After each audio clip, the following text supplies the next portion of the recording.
നൽകുന്ന പാഠം മത ഏകാധിപതിയുടെ തകർച്ചയിൽ വിലപിക്കുന്ന ഇടതുപക്ഷ ലിബറൽ വിരോധാഭാസം. സ്വന്തം പൗരന്മാരെ നിഷ്ഠൂരം കൊന്നൊടുക്കുകയും ചവിട്ടി മെതിക്കുകയും സാമ്പത്തികമായും സാമൂഹികമായും രാഷ്ട്രീയമായും സ്വന്തം രാജ്യത്തെ തകർത്ത് തരിപ്പണമാക്കുകയും ചെയ്ത ഒരു അതിക്രൂരനായ ഏകാധിപതിയുടെ അതിക്രൂര ഭരണത്തെ വാനോളം വാഴ്ത്തിയും പുകഴ്ത്തിയും അതിനെക്കുറിച്ച് വിലപിച്ചും നടക്കുന്നവരെ കുറിച്ച് എന്ത് പറയാൻ? ലോകമെമ്പാടുമുള്ള ഇറാനിനകത്ത് വരെ സാധ്യമായ രീതിയിൽ ഒരു കൊടും ഭീകരനായ ഏകാധിപതിയുടെയും അയാളുടെ ഭീകര ഭരണത്തിന്റെയും വീഴ്ച ആഘോഷിക്കുമ്പോൾ അമേരിക്കയിലെയും ഇന്ത്യയിലെയും തലതിരിഞ്ഞ ഇടതുപക്ഷ ലിബറൽ വിഭാഗങ്ങൾ അയത്തുള്ളയുടെ മരണത്തിൽ ദുഃഖാചരണം നടത്തുകയാണ്. ഈ വിചിത്രവും ആശയക്കുഴപ്പമുണ്ടാക്കുന്നതുമായ നാണം കെട്ട അവസ്ഥയിൽ ചിന്ത പണയം വയ്ക്കാത്തവർക്ക് സഹതിപ്പിക്കാനേ ആകും. ലോകത്തിലെ ഏറ്റവും കൂടുതൽ അടിച്ചമർത്തലും സ്ത്രീ വിദ്വേഷവുമുള്ള ഭരണകൂടങ്ങളിൽ ഒന്നിന്റെ പതനത്തിൽ ഇറാനിയൻ സ്ത്രീകൾ ആനന്ദിക്കുമ്പോൾ അമേരിക്കയിലെയും ഇന്ത്യയിലെയും തലതിരിഞ്ഞ ഫെമിനിസ്റ്റുകൾ ഇറാനിലായിരുന്നെങ്കിൽ ഇവർക്ക് ഹിജാബ് ധരിക്കാത്തതിന് ഉറപ്പായും തടവും പീഡനവും നേരിടേണ്ടി വരുമായിരുന്നു എന്നത് മനഃപൂർവ്വം മറച്ചുവെച്ച് ഇറാനിലെ പുരുഷ മേധാവിത്വ ഏകാധിപതികളുടെ പതനത്തെക്കുറിച്ച് കണ്ണീരൊഴുകുന്നു. ദശാബ്ദങ്ങളായി ഇറാനിലെ സ്ത്രീകൾ നിർബന്ധിത വസ്ത്ര നിയന്ത്രണം, ലിംഗ അടിസ്ഥാനത്തിലുള്ള വൻ വേർതിരിവ്, അടിസ്ഥാനത്തിൽ വിവേചനപരമായുള്ള നിയമങ്ങൾ, ഇവയ്ക്കെതിരെയുള്ള പ്രതിഷേധങ്ങളെ അതിക്രൂരമായി അടിച്ചമർത്തൽ ഇവയെല്ലാം അനുഭവിച്ചു വരുന്നു. 2022 തെറ്റായി ഹിജാബ് ധരിച്ചു എന്നാരോപിച്ച്, അതായത് ഹിജാബ് നേരെയല്ല ധരിച്ചു എന്നാരോപിച്ച് കസ്റ്റഡിയിൽ എടുത്ത് മരിച്ച മഹ്സ അമീനിയുടെ മരണത്തെ തുടർന്നുണ്ടായ ജനകീയ പ്രതിഷേധം ഇതിന് ഉത്തമ ഉദാഹരണമാണ്. ഭരണകൂടത്തിന്റെ സ്ത്രീ വിദ്വേഷം ആ പ്രാകൃത സംവിധാനത്തിന്റെ പ്രധാന ഘടകമായിരുന്നു. ബാല്യവിവാഹം അനുവദിക്കുന്ന നിയമങ്ങൾ, താൽക്കാലിക വിവാഹം എന്ന പേരിൽ മറച്ചു വെച്ചിരുന്ന അർത്ഥവേശ്യാവൃത്തി, വ്യഭിചാര കുറ്റത്തിന് കല്ലെറിഞ്ഞു കൊല്ലുന്ന ശിക്ഷ, ഇവയൊക്കെ അവയിൽ ചിലത് മാത്രം. ഖൊമേനിയുടെയും അവിടുത്തെ ഭരണകൂടത്തിലെ പ്രധാന നേതാക്കളുടെയും മരണം സംബന്ധിച്ച വാർത്ത പുറത്തു വന്നപ്പോൾ അമേരിക്കയും ഇന്ത്യയിലുമുള്ള ഫെമിനിസ്റ്റുകൾ എന്ന് മേനിനടിക്കുന്നവർ അമേരിക്കയും ഇസ്രായേലും നടപ്പാക്കിയ സൈനിക പുരുഷാധിപത്യത്തെ വിമർശിച്ചു അത്രേ. ശരീര സ്വാതന്ത്ര്യത്തെ പ്രോത്സാഹിപ്പിക്കുന്നവരെന്ന് അവകാശപ്പെടുന്ന ഫെമിനിസ്റ്റുകൾ സ്ത്രീയെ അടിച്ചമർത്തി ഭരിച്ചിരുന്ന ഒരു മതാധിപത്യ ഭരണകൂടത്തോടൊപ്പം നിൽക്കുക എന്നത് വിചിത്രമല്ലേ? അതുപോലെ ഇറാനിലെ ഇസ്ലാമിക രാജ്യത്തായിരുന്നുവെങ്കിൽ മരണശിക്ഷയ്ക്ക് വിധിക്കുമായിരുന്ന സംഘടിത LGBTQ ഗ്രൂപ്പുകളും ലിബറൽ ജനാധിപത്യ രാജ്യങ്ങളിൽ ലഭിക്കുന്ന സംരക്ഷണത്തിന്റെ ആനുകൂല്യം ഉപയോഗിച്ച് ജീവിക്കുന്ന ഇവർ ഇറാനിലെ മതാധിപത്യ ഏകാധിപത്യ തകർത്തതിനെ കുറിച്ച് സമൂഹ മാധ്യമങ്ങളിൽ വിലപിക്കലാണ് നടത്തുന്നത്. ലോകത്തിലെ പല ഭാഗങ്ങളിലും കമ്മ്യൂണിസ്റ്റുകളെ കൊന്നു തള്ളിയത് ഇസ്ലാമിക തീവ്രവാദികളാണ്. ഇറാനിൽ ആദ്യകാലങ്ങളിൽ ഷിയ ഇസ്ലാമികത്തോട് ആശയപരമായി ഭിന്നിച്ചു എന്നാരോപിച്ച് ഇടതുപക്ഷക്കാരെ കൂട്ടത്തോടെ കൊന്നുവരുന്നു. 1980-കളിൽ ഖൊമേനി പാർട്ടി അംഗങ്ങളെ ശുദ്ധീകരണ നടപടികളിലൂടെ ഇല്ലാതാക്കി. ലോകമെമ്പാടും ഇല്ലാത്ത ഇക്കാലത്ത് ഇസ്ലാമിസ്റ്റുകളും കമ്മ്യൂണിസ്റ്റുകളും തമ്മിൽ അനവധി ഏറ്റുമുട്ടലുകൾ ഉണ്ടായിട്ടുണ്ട്. മാർക്സിസത്തെ അവർ നാസ്തിക മതഭ്രഷ്ടതയായി കണ്ടിരുന്നു. എന്നാൽ ഇന്ന് എല്ലാ ഇടങ്ങളിലെയും കമ്മ്യൂണിസ്റ്റുകാർ അമേരിക്കൻ വിരുദ്ധ മുദ്രാവാക്യങ്ങൾ വിളിച്ച് ഇറാനെ ക്യാപിറ്റലിസ്റ്റ് വളയത്തിൽ കുടുങ്ങിയ ഇരയായി അവതരിപ്പിക്കുന്നു. കഷ്ടമെന്നല്ലാതെ എന്തു പറയാൻ. അമേരിക്കൻ കമ്മ്യൂണിസ്റ്റുകൾ ന്യൂയോർക്ക് നഗരത്തിൽ ടു അമേരിക്ക എന്ന മുദ്രാവാക്യം വിളിക്കുന്നു. ഇതെല്ലാം അവരുടെ മേയറുടെ പിന്തുണയോടെയാണ് നടക്കുന്നത്. അവർ വിമർശിക്കുന്ന രാജ്യത്തിന്റെ നിയമങ്ങൾ നൽകിയ അഭിപ്രായ സ്വാതന്ത്ര്യത്തിന്റെ സൗകര്യം ദുരുപയോഗം ചെയ്തുകൊണ്ടാണ് അവർ ഈ കോപ്രായം കാണിക്കുന്നത്. ന്യൂയോർക്ക് മേയർ സ്വന്തം രാജ്യത്തെയും പ്രസിഡന്റിനെയും വിമർശിക്കുന്ന പ്രസ്താവന വരെ പുറത്തിറങ്ങി. നമുക്കിത് പരിചയമാണല്ലോ. ഇന്ത്യയിലെ എല്ലാ ജനാധിപത്യ അവകാശവും പൂർണ്ണമായും അനുഭവിച്ചുകൊണ്ട് നരേന്ദ്രമോദി ഫാസിസം നടപ്പിലാക്കുന്നു എന്ന് വിളിച്ചു പോകുന്ന പ്രതിപക്ഷം നമുക്ക് നല്ല പരിചയമാണല്ലോ. ഇറാനിലെ ജയിലറകളിൽ പീഡിപ്പിക്കപ്പെട്ട് കൊന്ന തടവുകാരെ കുറിച്ച് ന്യൂയോർക്ക് മേയർ ഒരിക്കലും ദുഃഖം പ്രകടിപ്പിച്ചിട്ടേയില്ല. അതുപോലെ തന്നെ മുസ്ലിം സംഘടനകൾ നടത്തിയ ഭീകരാക്രമണങ്ങളെ കുറിച്ചും അദ്ദേഹത്തിന് പ്രതികരണമേ ഇല്ല.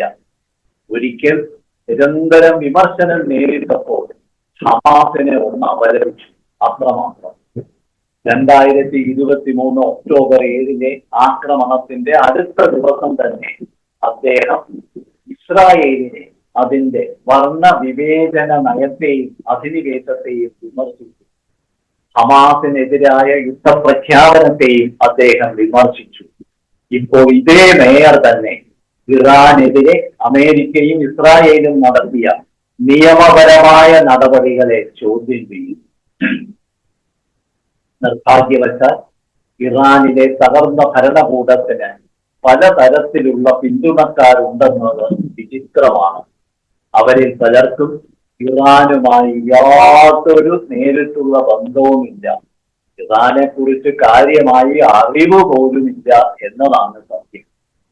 അമേരിക്ക ഇസ്രായേൽ നടപടികൾക്കെതിരെ ഇടതുപക്ഷ ലിബറൽ വിഭാഗങ്ങൾ ഉയർത്തുന്നത് വാസ്തവത്തിൽ വിചിത്രമായ പ്രതിഷേധങ്ങളാണ്.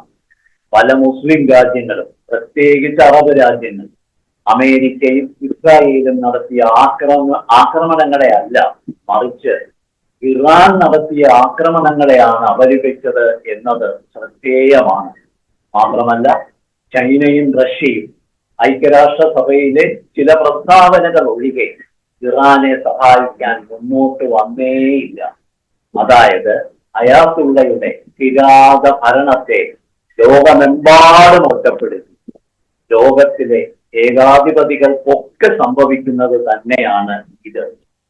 ലിബറലിസം അതിനെ അങ്ങനെ വിളിക്കാമെങ്കിൽ ലോക യാഥാർത്ഥ്യങ്ങളുമായി ഒരു ബന്ധവുമില്ലാത്തതായി മാറിയിരിക്കുന്നു.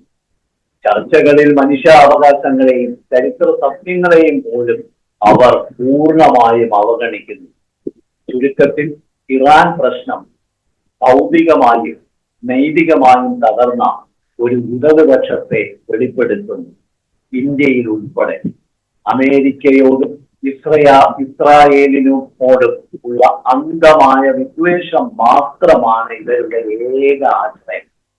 അവരുടെ കാഴ്ചപ്പാടിൽ വില്ലന്മാർ സാമ്രാജ്യത്വവാദികളും കോളനിവാദികളും ക്യാപിറ്റലിസ്റ്റുകളും മാത്രമാണ്.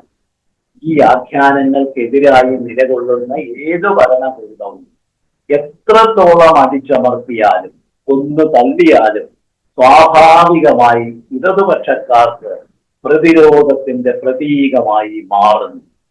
ചുമ്മാതല്ലല്ലോ ഭാരതത്തിൽ ഈ പരുവത്തിലായി മാറിയത് ഇവർ. 1979 അയത്തുള്ള ഖൊമേനിയുടെ നേതൃത്വത്തിൽ സ്ഥാപിതമായ ഇറാനിലെ ഇസ്ലാമിക് റിപ്പബ്ലിക് സ്വയം സാമ്രാജ്യത്വ വിരുദ്ധ കോട്ടയായി അവതരിപ്പിച്ചു. ഡെത്ത് അമേരിക്കയും ഡെത്ത് ഇസ്രായേലുമായിരുന്നു അവരുടെ മുദ്രാവാക്യം. ഇസ്രായേലിനെ അവർ കൂടുതൽ ഗൗരവമായി എതിർത്തു എന്ന് മാത്രമല്ല, ലെബനോണിലെ ഹിസ്ബുള്ളയും ഗാസയിലെ ഹമാസും പോലുള്ള ഭീകര സംഘടനകളിലൂടെ മരണത്തെ കയറ്റുമതി വരെ ചെയ്തു. അവസാനമായി പറയട്ടെ, ഇന്ത്യയിലെ ദുർബലവും വിഭജിതവുമായ പ്രതിപക്ഷത്തോട് അനുദിനം പ്രസക്തി നഷ്ടപ്പെടുന്ന കോൺഗ്രസിനോടും അതിന്റെ കൂട്ടാളികളോടും ഒന്ന് പറയട്ടെ. ഇറാനെതിരായ ആക്രമണത്തിന് മുമ്പ് ഇസ്രായേൽ പ്രധാനമന്ത്രി ബെഞ്ചമിൻ നെതന്യാഹുവിനെ ചേർത്ത് പിടിച്ച പ്രധാനമന്ത്രി നരേന്ദ്രമോദിയെ ദയവായി വിദേശകാര്യത്തിന്റെ ബാലപാഠങ്ങൾ പഠിപ്പിക്കാൻ ശ്രമിക്കരുതേ. അത് ശുദ്ധ ഭോഷ്കാണ്. പക്ഷെ സ്വന്തം ജനതയെ ചവിട്ടി മെതിക്കുകയും സ്വന്തം രാജ്യത്തിന്റെ സാമ്പത്തിക, സാമൂഹിക, രാഷ്ട്രീയ തലങ്ങളെ തകർക്കുകയും ചെയ്ത ഒരു ക്രൂര ഏകാധിപതിയുടെയും ക്രൂര ഭരണകൂടത്തിന്റെയും അന്ത്യത്തെ പുകഴ്ത്തുകയും അതിനെക്കുറിച്ച് വിലപിക്കുന്നതും തികച്ചും അസംബന്ധമാണ്. ഭാരതീയ ജനത അത് തള്ളിക്കളയും. ഇന്ത്യ ഇറാനുമായി വ്യാപാരം നടത്തിയിട്ടുണ്ട് എന്നതുകൊണ്ട് അവിടുത്തെ ഭരണകൂടത്തിന്റെ മനുഷ്യാവകാശ വിരുദ്ധ പ്രവർത്തനങ്ങളെ അവഗണിച്ച് അവരുടെ മരണത്തിൽ സ്തുതിഗീതങ്ങൾ പാടേണ്ടതേയില്ല. അമേരിക്കയെയും ഇസ്രായേലിനെയും ശക്തമായി അപലപിച്ച് നന്മയുടെ മുഖം കാണിക്കാൻ ശ്രമിക്കുന്നവരുടെ വാക്കുകൾ ജനങ്ങൾ നിസ്സംശയം തള്ളിക്കളയും. ഇതെല്ലാം വെറും വോട്ട് ബാങ്ക് രാഷ്ട്രീയത്തിന്റെ വേണ്ടി മാത്രമാണെന്നുള്ളത് ജനങ്ങൾ തിരിച്ചറിയും. ഇറാനിലെ സംഭവ വികാസങ്ങൾ ഒരു ഭരണകൂടത്തിന്റെ പതന കഥ മാത്രമല്ല, അത് ലോക ബൗദ്ധിക രംഗത്തിലെ ഒരു വലിയ വിരോധാഭാസത്തെയും വെളിച്ചത്തിലാക്കുന്നു.